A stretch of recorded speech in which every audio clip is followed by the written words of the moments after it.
The House and Senate will meet Monday morning to discuss the 2012 budget. Hunters are allowed to hunt geese in North Little Rock Burns Park because of overpopulation. Starting next month, the city's 1-cent sales tax kick in. According to airport officials, more people are driving than flying for the holidays.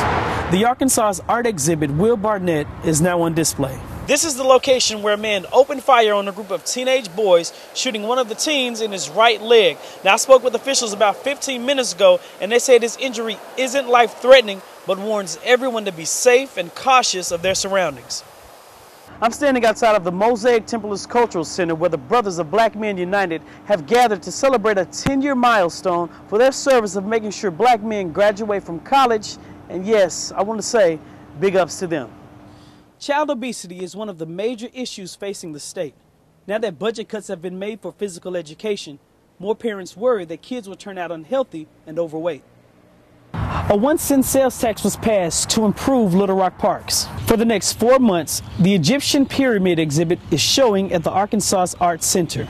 The Republican Party wants to cut $7 billion from the proposed budget by the governor. It was over 50 years ago when 9 brave black students integrated Central High School. Keon Homes is one of the newest subdivisions of watershed development. A stillness falls over the Albert Pike Campground Friday. Chunks of concrete, mangled picnic areas, and debris still cover many of the camping sites. It was during the early morning hours of June 11 that the Little Missouri River burst over its banks, rising quickly and swiftly, crushing everything in its path. One recorded water level was 23.8 feet. Those with the U.S. Forest Service have spent the last year learning from the tragedy. Every day, as we're assessing what went on here and what the future holds for Albert Pike, we're thinking about what happened, and that keeps us focused on doing this thing in the right manner, in a responsible manner, moving us forward. The grounds themselves are closed. The future remains uncertain. There's really no way of knowing whether Albert Pike Recreation Area will reopen at this point. Families returning to Camp Albert Pike to mark the anniversary will be allowed into the campgrounds, and hopes that returning will help healing. We have plans to allow them into the area, allow them to spend as much time here as they want or need. A new memorial has been set up just outside the campgrounds. It will officially be dedicated around 2 o'clock Saturday afternoon.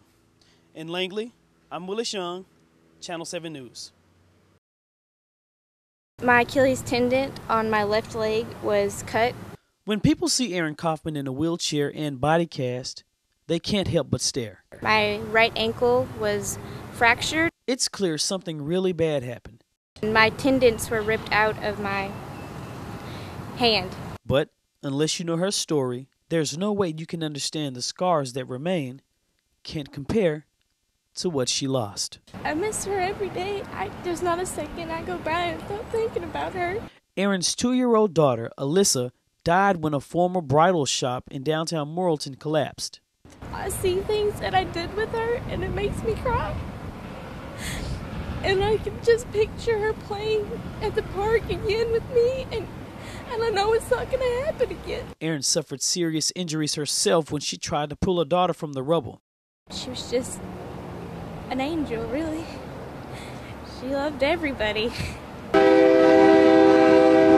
Somehow, light has lurched forward in downtown Morrilton. 3 other businesses are being forced to close because they're not structurally sound. Hopefully, Erin will be able to walk on her own soon. Overall, I'm just doing a lot better physically. But if Erin makes a full recovery, even if every single scar vanishes, even then, Erin hopes a small wooden cross on a tiny street in a quiet town will remind the world what happened here. Will remind the world what a young mother lost. I love her so much, and I didn't want her to go.